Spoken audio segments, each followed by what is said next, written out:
Rewind the dynamite from the post-wrestling site. AEW, lighting up the fuse. Sit back and enjoy the bubbly. As we hear from John and Waiting. Where we're going, we don't need roads. And if the buck stops here, this thing might blow. Everything you hear are opinions of the show. And if you don't like it, go to the forums and let them know. Hello, it is John Pollock. Joining me tonight, Kate from Montreal. We are about to get into AEW's Spring BreakThru edition of the show as they reached episode 289, and we are going to be going through quite the 2+ hours of television that AEW produced. A quick note off the top is that here on the YouTube channel, we will be live on Thursday at noon Eastern, myself and John Cena, as we start off our WrestleMania week daily shows, and then we'll be exclusively on the cafe Friday at noon. Saturday at noon, Cena and Kate have you covered, and then Sunday, Braden and Davey will be live at noon, chatting Stand and Deliver, and we will be live as well after both nights of WrestleMania, Saturday and Sunday night. But we are not going to waste any time. We are getting into Spring BreakThru from the MGM Music Hall at Fenway in Boston, Massachusetts. The WrestleTix number was 3,181, which Tony Schiavone on the broadcast did call it a sellout. And this place looked packed, Kate. I mean, it did not look like there was any room in this. What did you think about this venue? It was one that I'm sure, there's never been wrestling at this venue, and kind of continues the pattern AEW has been looking at a lot of music halls and venues of this size. Anyone who listens to Collision Course regularly knows that I've been a huge fan of this transition to smaller venues that are just packed really tight. I like this. It looked like there are people pretty much swinging from the rafters to fit in. I would say that it actually came as a contrast to the show on Saturday, which is one of the only times I haven't liked the venue that they were in, because the one on Saturday, there were these wide staircases everywhere, so it looked kind of empty just because there weren't seats. Here, it was like just everything was crowded in. It looked like a fire marshal's nightmare, but I am assuming that they know what they're doing, and that they would not have, in fact, they would not have allowed more people in than were allowed by law. But. Well, off the top, we get the announcement that Hook will not be in the main event. The Death Riders have taken Hook out, and Joe and Shibata are going to go it alone for the Trios belts, which kind of made no sense on its face, but they would have backup ready. And this was their explanation for Taz not being at the desk for the night. So we had Excalibur and Tony Schiavone. And so we had heard last week that during the main event that Hook had apparently vomited during the match. And it was visible. Yeah, I totally missed it. So did not even see it. But my thought, Kate, the fact that we got no visual or any angle even shot with Hook is I'm just guessing he was not cleared for tonight. Yeah, my guess was that they didn't say anything because they wanted to bring him in and see if he was cleared. I'm guessing because he threw up in the ring that he might have taken a shot to the head that could be concussion related. They brought him in, had the doctors check him. He was not cleared. So it's okay, we got to do something. Yeah, it's kind of weird that this is the second time in a few weeks that they've done a Death Riders attacked people with no camera evidence whatsoever, and they've been taken out for an indefinite period of time. But yeah, and it made sense that Taz wasn't there as a result. But yeah, hope that Hook is okay. Well, we are starting things off with Mercedes Moné against Athena in the semifinals of the Owen Hart Cup, and this crowd is going nuts for the beginning of this match. There's a holy shit chant as soon as the bell rings, and this crowd did not come down for the duration of this match, and they have this intense collar and elbow tie-up that they hold on going to the ramp and all the way up to the entrance, and they continue on, and we see Athena, at one point, she is hung upside down from the bottom rope with her feet hanging on, and Moné misses the double knees going to the floor. So Athena then, pulls herself up and turns into, this, almost like an O-face to the floor, hitting the stunner. And we go through the break. Crowds are chanting back and forth of CEO, Fallen Goddess. We had a series of tombstone reversals. Both were struggling on some of these reversals, but it ends with the gutbuster from Mercedes. And then in the ring, Mercedes hits a tornado DDT, and I guess she didn't feel it was smooth enough because she followed up with like this perfect looking one after it.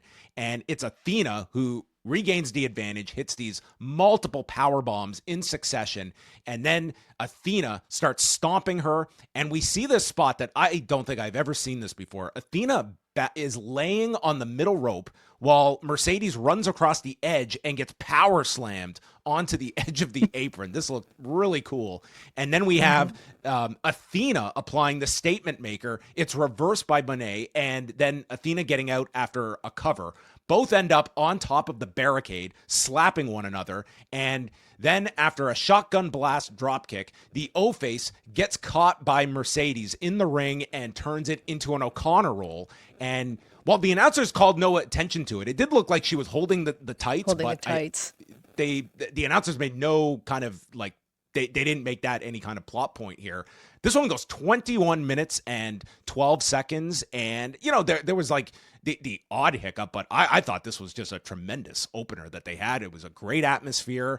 And I was like looking at this card, Kate, like this just card looked incredible on paper. And the only caveat was, man, are any of these matches going to get rushed? And I think we got two 21-minute matches on this show. Like they certainly did not waste any time. And it was, this certainly got more time than I thought it was going to. Yeah, I think that people had a sense of occasion that this was the first time they were meeting. Not in AEW. This is the first match they've had. Mm-hmm. And you definitely got this vibe that these are two women who have been thinking for a long time about moves and sequences that they want to try together, because there was some really inventive stuff going on here. And yeah, some of it looked a little wild. I don't think that that detracted from it for me. Like there are times when if a match looks messy, that yeah, it does really bring it down. But I find when the overall caliber of the match is this good, a little bit of roughness means a little bit of reality. Like these moves shouldn't be super smooth all the time. So I didn't mind that in this case, because I just thought that overall the match was so strong. I think that Mercedes grabbing the tights does leave open the door for a rematch between the two of them. Thinking it all in, but that's just speculation. This was a challenge too, because they had to live up to the hype of this being their first matchup. So you want that to feel really important. You want it to meet the anticipation. But you also want to leave just enough on the table that there's more to do in future matches. They will be. So, it was a tremendous match. On most shows, this would probably be your match of the show, but they would have a lot to contend with later on in this show. Afterward, so the winner of this will face the winner of Jamie Hayter and Chris Statlander, who they announced for next Wednesday's show in New Orleans. And then we had Tony Storm just appearing in the crowd at the end, applauding Mercedes. Renee is in the back with Hangman Page, and the Young Bucks appear along with Okada. And Nick Jackson did a first here. He worked the prayer Our Father into his promo here. And they explained that they can fix Hangman's issue with the Death Riders and get them onto their side.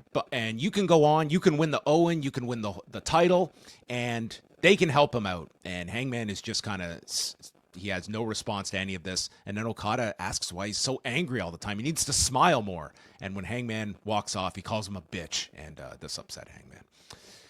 Tuukka Rask was shown from the Boston Bruins, and we got the Stanley Cup appearing on Dynamite, another first. Hangman Page is out, and the wild card, it is Canadian own Josh Alexander, one of our last exports to the U.S. here. I don't know if he got like a 10%. Did he cost some more money? Yeah, he might. I hope he got maybe a bump here. But he is out. What did you think about the choice for the wild card pick? I think he was the most popular choice. There were a lot of other names kind of circling. The challenge was always going to be that debuting someone and then probably having them take a loss right off. So the finesse was in handling that. I'm Josh Alexander is super impressive in ring. I'm a little nervous that he hasn't impressed me with his character work or mic skills necessarily, because my God, AEW has a lot of people who are very good professional wrestlers. So figure for him to stand out and to kind of make himself distinct from other people. So we had a really good match between these two. They ended up getting 13 minutes, and we have Alexander taking over during the break. And after a German, Page lands on his feet, hits a rolling lariat. The Orihara moonsault connects to the floor by Page, and then hits a Liger bomb in the ring. Alexander then spins him off the shoulders and applies the ankle lock. Page gets out of that with an enziguri and into a tombstone for a near fall. Sets up for the buckshot, but Josh rolls out to the edge and catches Page and drops him onto the edge of the apron and does his running cross body from behind, sending Page off. And then another ankle lock is attempted. This time Page kicks him off, and as Alexander bounces off the ropes, he's caught in a small package by Hangman, and Hangman gets the win. 13:03, setting up Hangman and Kyle Fletcher in the semifinals. What did you think about Josh Alexander's AEW debut? And we will get to the post match, which I thought was maybe even more important than the match, that they had an idea for this guy beyond just coming in and having a good match. Well, this was a very good match. I thought, again, had some very creative spots. There was that one where I guess the Alexander was on the barricade. Hangman just comes and sort of does a lariat basically off the ramp, which was a very cool looking spot, very well shot too. AEW's not always great with the camera angles. I thought that their camera work was pretty good tonight. But as far as Alexander's debut is concerned, I thought very well handled. There were a number of spots where he was made to look smart, and that can feed into a character for him, being like experienced and technically proficient, but also just a very clever wrestler. The other thing, of course, is that he lost, but did he lose really? Like, it was a fluke that he got pinned, so he does not look weak coming out of this at all. Even more so when you talk about the post-match. Yeah. So Fletcher and Callis come out, and Fletcher and Hangman start fighting on the ramp, and there's this big lariat by Page, and you see Don Callis whispering something into Josh's ear, and he comes in and he attacks Hangman from behind as Kyle powders out of the ring and power bombs Hangman and leaves him there for Kyle to hit him with a brainbuster. I really like this. Number one, it's like you're playing off natural history here with Callis and Josh Alexander. You've done the teases of new members coming in with the injuries that have hit the Callis family. But more importantly, it's like we have a lot of guys that show up and he could have just had a great match and that was it. But instead it feels like he's got an angle here. He has a reason to have a rematch with Hangman. He's like, him being paired with Kyle Fletcher is like, that's a near top guy to be positioned with. So I really like this introduction because it felt by the end of it that we have more than just an introduction for Josh planned. We actually have like an angle laid out as well. Exactly. So I thought and overall a good debut. Yeah, I thought well handled.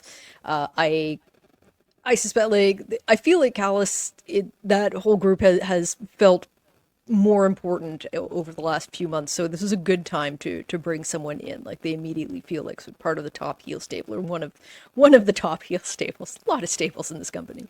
There's a lot to keep track of, including the patriarchy, who we go to backstage. And Nick Wayne is with Kip Sabian and Mother Wayne. And he talks about Christian Cage being at home. But then he turns 90 degrees and realizes Christian is right there. And he confronts Nick Wayne. He says, Cage, you wouldn't have been able to live with yourself if Cope became champion before you did. That's the reason you executed your contract at Revolution.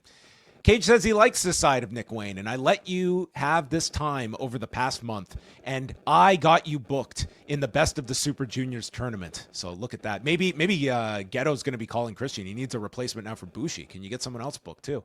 And he says that he's going to keep him busy and prepare him for this Best of the Super Juniors, and he'll face Commander tomorrow night for the ROH television title. And he gives him a slap and tells him not to let his father down. So Christian has returned, and I think this will I think all of this is eventually going to lead to Christian and Cope, and now he is back on TV. I think this will be the slow road to All In. That is my thought, Kate.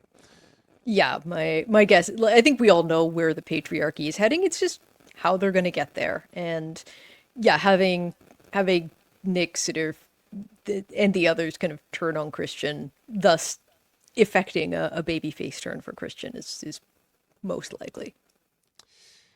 They recapped what I thought was a great angle with FTR on the weekend. First with Tony Schiavone and then taking out Daniel Garcia. I mean, Tony Schiavone was great in this angle on Saturday. And even Nigel, too. It's like, even Nigel, like, begrudgingly is like, oh, I can't let them kill this guy. And Schiavone explains that FTR had been suspended for 1 week and fined 1 week's pay. From Schiavone, that's kind of a piss off. It's like, these guys were literally like gonna beat me to death in the ring, and the punishment is they get suspended. They get a week's vacation. Like, yes, unpaid, but really, it didn't happen in a locker room. It was 1 week. That's all they have to deal with. The Hurt Syndicate against the Gates of Agony was next for the tag titles, and the Gates of Agony, like, they got out to a very aggressive start, and I don't know, maybe Kate, if you feel the same way, but it does feel to me that, like, the Hurt Syndicate, it does feel like the complaint that has been so prevalent has been these guys, like, they're super cool, but they just are killing these people so much. And it feels like there is a more concerted effort now that, yes, they're going to win this match, but they're going to sell a lot now during these matches. Yep. And you've got MVP on commentary to put over the challengers as well. So it's not so much of a just one-sided nature, because they gave quite a lot of offense to Khan in this match. It was the most selling I've seen Bobby Lashley do since he has gotten to AEW. But Lashley, first off, he's taking the clotheslines from Toa while he's in, and then goes for the hurt lock. Khan breaks it up, but then Benjamin super kicks Khan, hits the Germans, and after Toa lands on the floor, and he doesn't see the oncoming traffic that is Bobby Lashley, who spears him from the side. And this is like that scene in Final Destination where a guy just gets hit by the bus out of nowhere. So there's a step-up knee by Benjamin and a spear by Lashley to pin Khan in 9 minutes and 13 seconds. I would say I thought this one, like, overperformed against my expectations, that I didn't have too many high hopes for this beyond just like a Hurt Syndicate squash. And this was more than that. And I felt the Gates of Agony, they looked fine in this match. Yeah, I thought that they looked. The only problem they seem to be running into is with Toledo. He slipped a couple of times, and I think he needs to talk to Mike Bailey's, like, foot person, because that, like, he needs to make sure that if he's going to continue doing the barefoot wrestling, that he can get a good stable base. Because, like, the first time it happened, I'm like, oh, did he do that on purpose? And then it happened, like, a couple of times more. He tagged in at one point, and he, like, tripped over the bottom rope. So I mean, maybe Mike Bailey can go a little light instead of $100,000 on sneakers, and maybe, spare a little bit for a little foot chalk or something for Toa. But yeah, I thought that they're a team who's done pretty well. Like, if you follow ROH, which I know not many people do, they've been a force there for a while.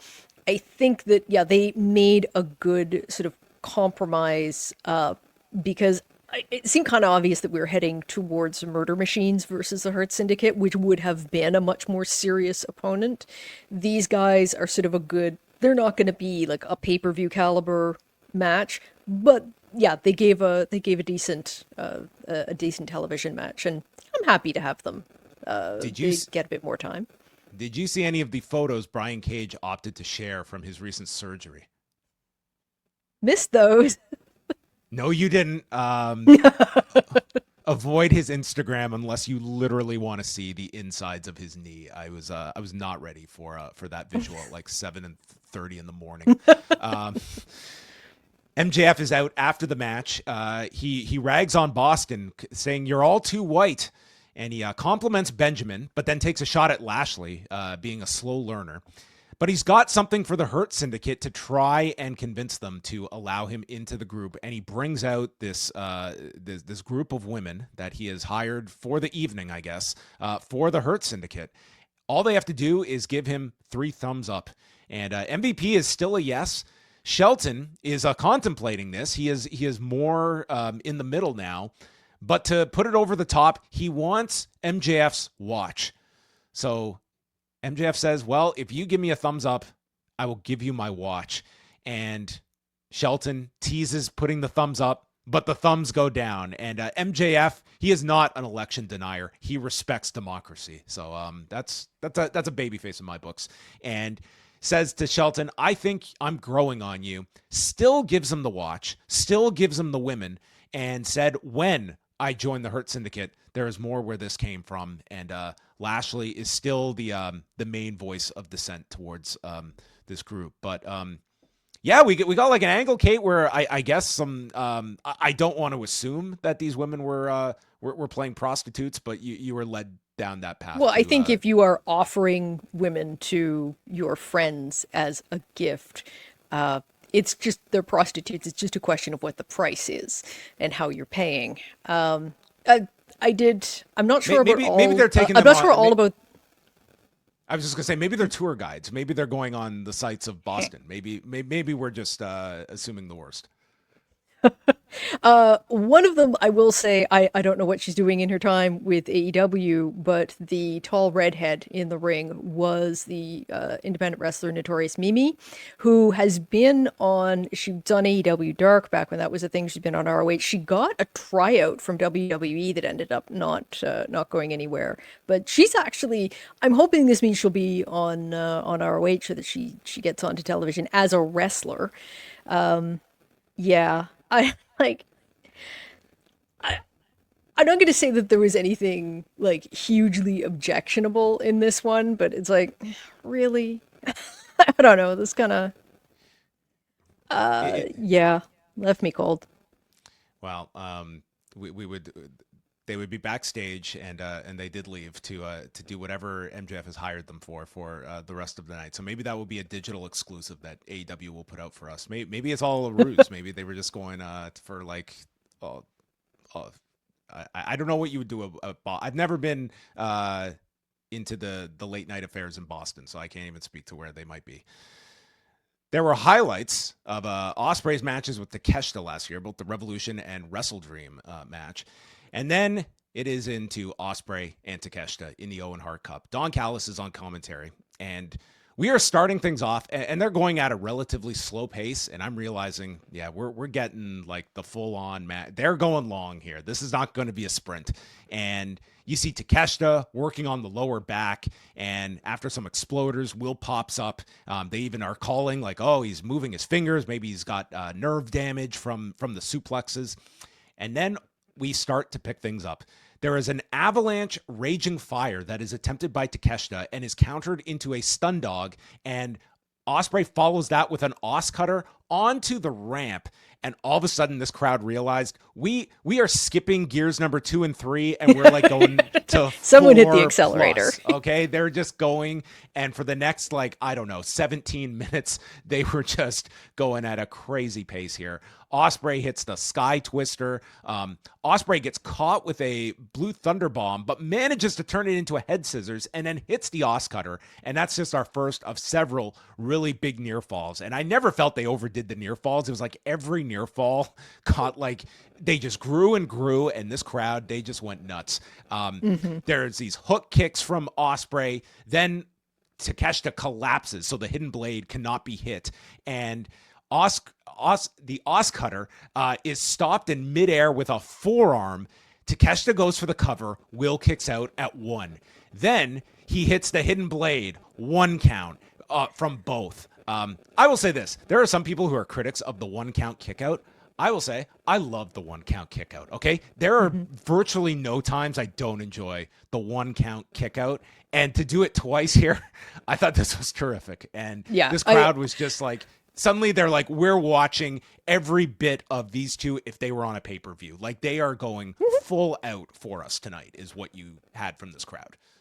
Yeah, I think that you had a very hot crowd anyway, and this was just a way of, obviously they planned it out in advance, but this was a way of paying back that interest. Is like, let's go out and just give you, without a doubt, a pay-per-view quality match right here. It's not even the main event, but we're gonna have some fun with it. I'm with you. I actually like the kick out at 1. It can be overdone, but I do always like the symmetry of having one guy do it and then immediately the other guy do it, because it's like a sort of proving of the mettle. Like, yeah, we are on equal footing. We need to figure out a way to beat each other, or at least not to lose.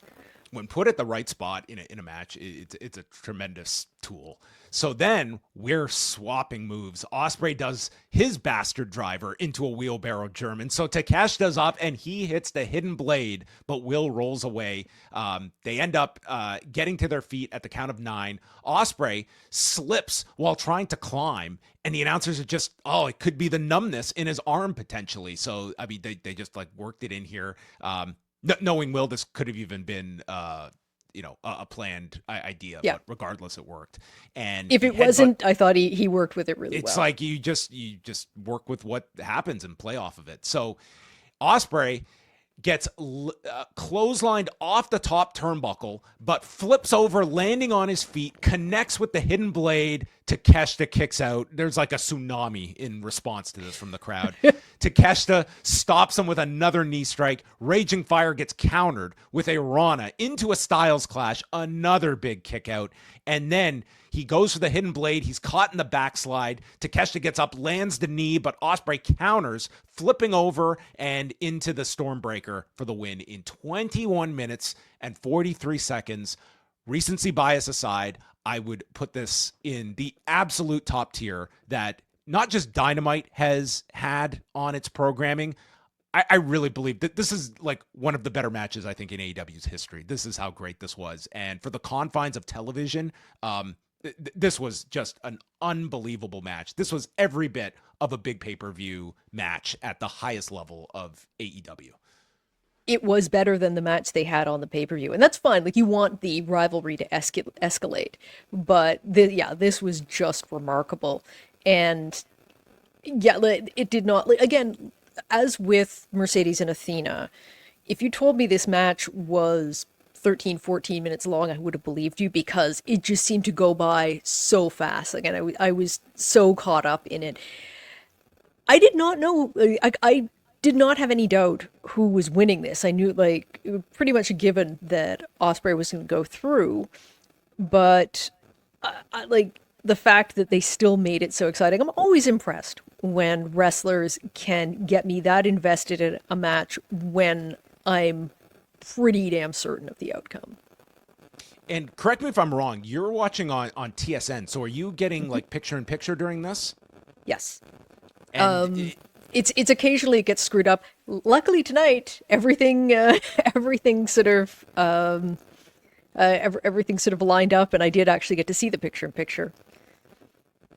Yeah, because I'm watching it on Triller, so I'm just like watching it uninterrupted. So it really was no difference for me. But I mean, that's also something you have to work around as well. Like, you do have these like commercials in it, and it didn't seem like it affected the momentum or flow of the match for you at all. Even having that interruption, like this is not just like arguably the best TV match of the year. Like this is like. This was just an all-timer. I was so high on this match at the end of this, and you got this on a free television episode. It was just outstanding. Yeah, so, this was, if you were trying to make the case to give AEW another like 289 episodes or whatever it is, this match was a very good way to make your argument. I have to say that looking at what was happening in picture-in-picture, this is one of those weeks where I was a little annoyed that I didn't watch the fight stream, because with both this and the opening Wrestle Women's match, they didn't slow down a lot during the ad breaks. No, like, I think no. if you if you didn't have commentary telling you when the ad breaks were happening, you wouldn't know. Yeah, absolutely go out of your way really to watch this show, but this in particular. Announced for Collision tomorrow night, it's the Commander Nick Wayne match for the TV title, Mercedes and Harley Cameron against Julia Hart and Chris Statlander, and an open challenge by Adam Cole for the TNT title.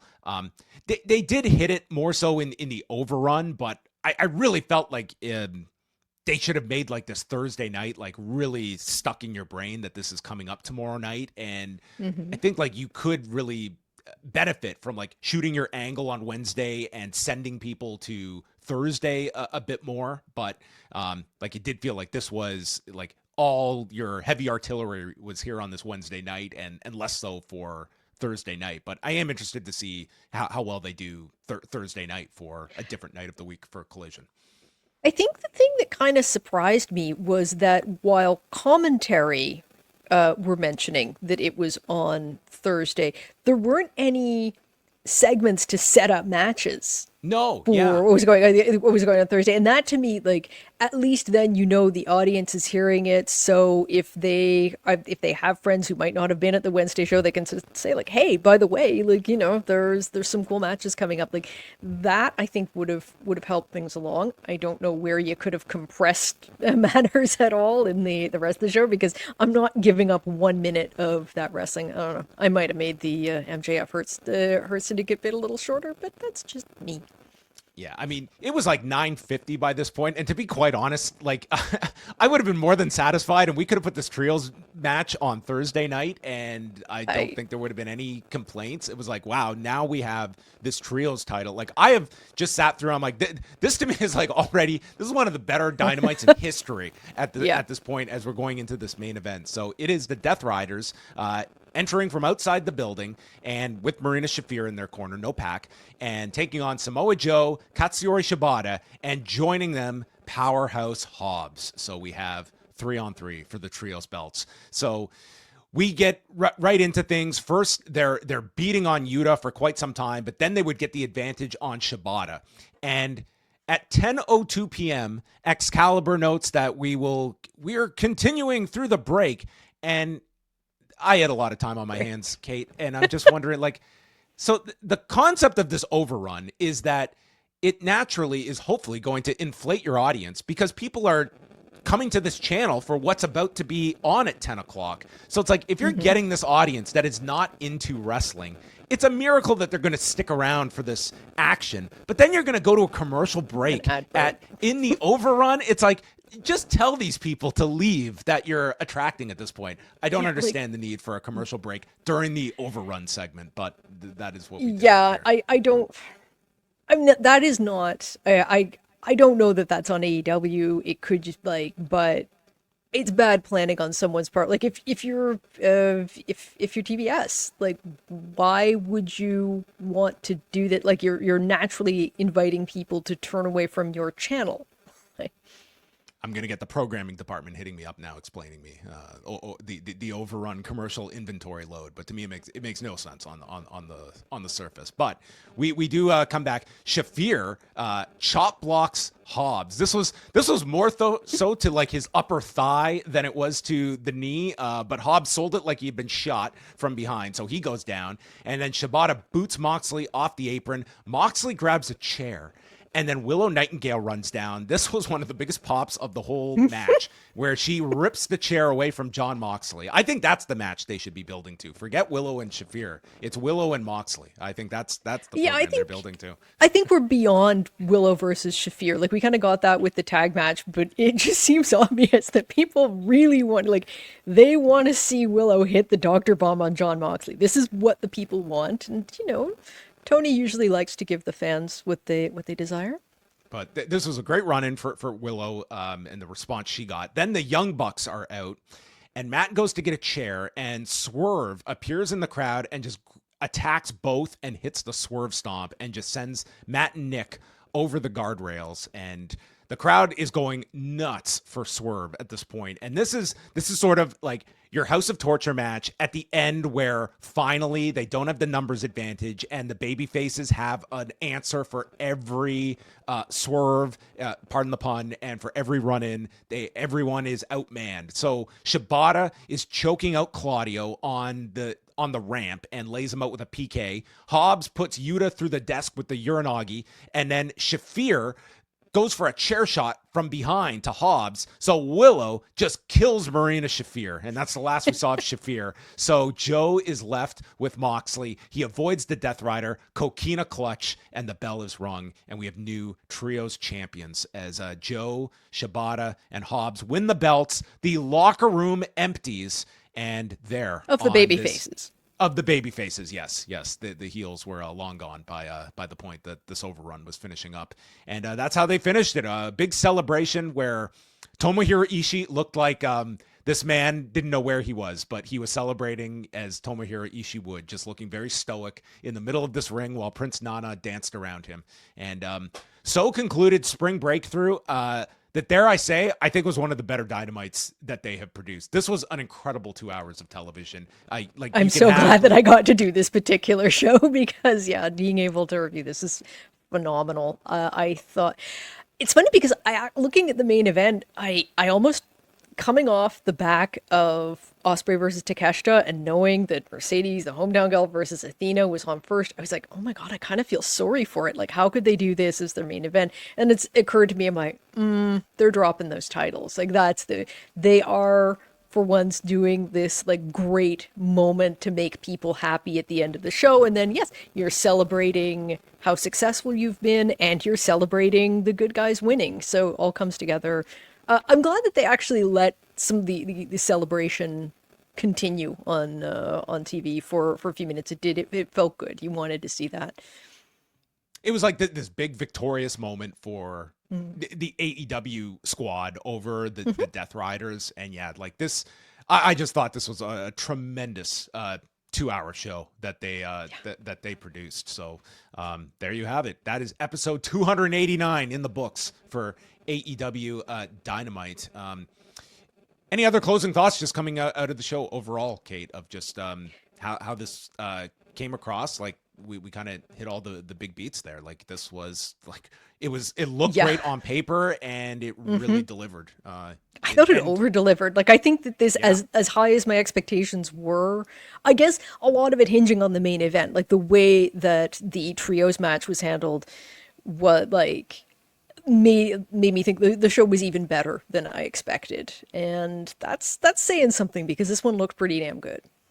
Yeah, very, very, very high recommendation level for a Dynamite. And that's going to wrap up the free portion of Rewind to Dynamite, but we got a bunch of feedback to get to. We will see. Maybe the forum is going to be a complete 180 for me and Kate, but Kate and I were very high on this show. I feel a lot of people will be reflecting our opinions. But if you're on the free feed, once again, we're live here on the channel Thursday, noon Eastern, myself and John Cino, and considering jumping on board the Post Wrestling Cafe at postwrestlingcafe.com, where we will be live Thursday, Friday, Saturday, and we will be doing shows Saturday and Sunday night after WrestleMania. Lots to get to. Kate will be back on Saturday at noon with John Cino, and she will be reporting back after she comes up from air from whatever she is able to keep up with over these next couple of days. But it's going to be a very, very busy set of days with the entire wrestling world descending upon Las Vegas. So that's it for us on the free feed. But hey, if you're on the cafe, you don't have to do anything. Sit back because now it is time to head to the Post Wrestling Forum.